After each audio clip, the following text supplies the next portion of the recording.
With the latest update to the Half Sword demo, we didn't just get new features, but the weapon mechanics has also been updated, which will allow us to do new actions that we couldn't have previously, and also use some new guards, which we'll go over in today's video. And since we're talking about new mechanics, we have to talk about the elephant in the room, and that is Arrowtime. Now, the fact that they've added this mechanic tells me that they care about realistic swordplay, and the developers want to give people the ability to do realistic moves if they choose to, and this is going to be a huge tool to allow us to execute moves really consistently and effectively.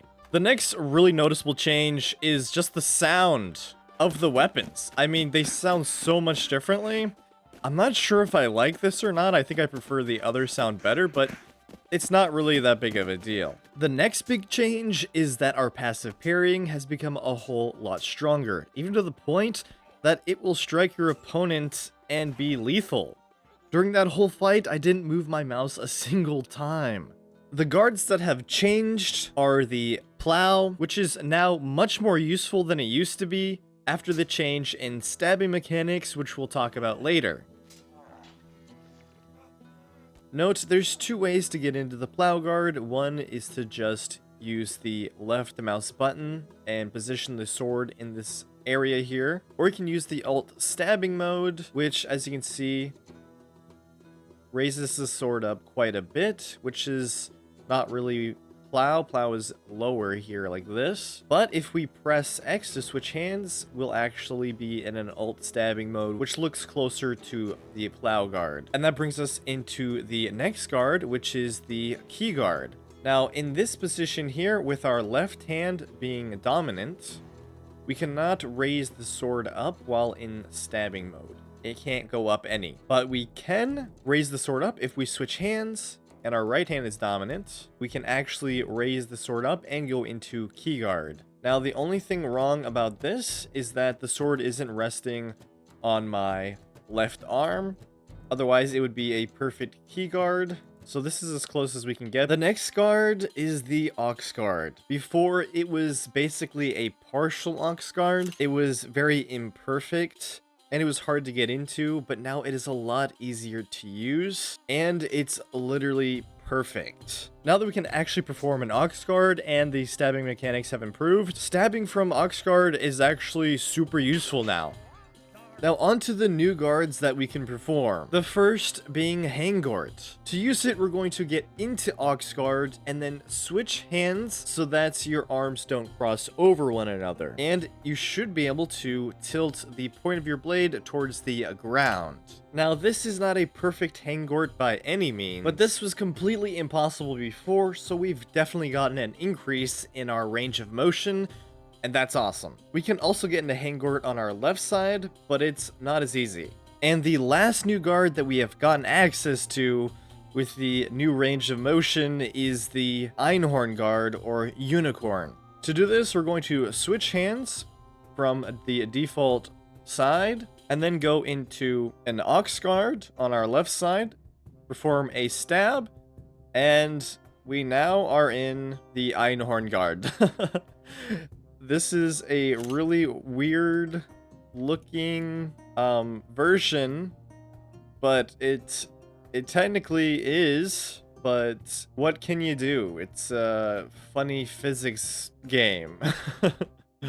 Now let's talk about how stabbing has changed, how the mechanic for stabbing has changed, and how it is very awesome for us. Stabbing in our alt mode hasn't really changed that I can tell, but when switching hands in the stab alt mode, you can instantly raise and lower your weapon.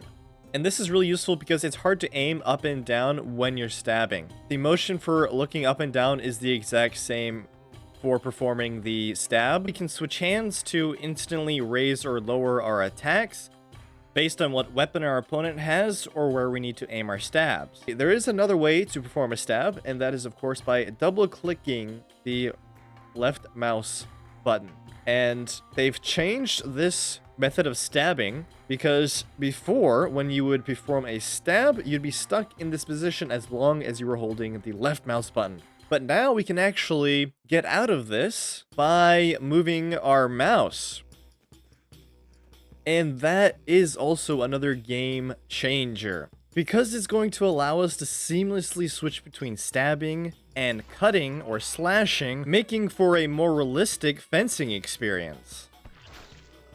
And it's also going to allow us to use more realistic sword fighting techniques, which I'm super happy about. Speaking of realistic sword fighting techniques, that is a sword chow, folks. And it is actually doable now. Before, it was technically possible. But now, as you see here, if we stab, we can actually roll our sword and change the rotation of our sword incredibly easy in our stabbing position here. And because of that, if we raise our sword above our head and then perform a stab,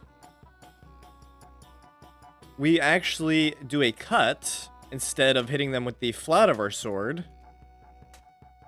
And you see, that would have been a deadly cut to the throat. This is an awesome new technique that we get to use. Let me show you how I do it consistently. We're going to be standing in a resting position, either in Vontag or the default starting position. We're going to click our left mouse button and raise the sword above our head. Make sure it's on the right side of your head more. And then you're going to, after you get to the top above you, you're going to click again. And if you did that right, you will perform a sword chow. And this means, of course, we get to do some more master strikes. So that's going to be awesome. Beware, you only have a certain amount of time after clicking and raising the sword above your head to double click. Otherwise, you'll have to do double click again, which will make your sword do some weird things like this. And you don't want that. So I found it's best to be at resting position, raise it above your head, and perform the attack. You can also do this on the other side of your head. And that's how we get into Unicorn, as we were talking about earlier. But it's also a sword chow. Anyways, guys, let me know what you guys think about the update. Or if you've noticed any sword fighting mechanics that I haven't covered in this video that are new. And we'll catch you in the next one.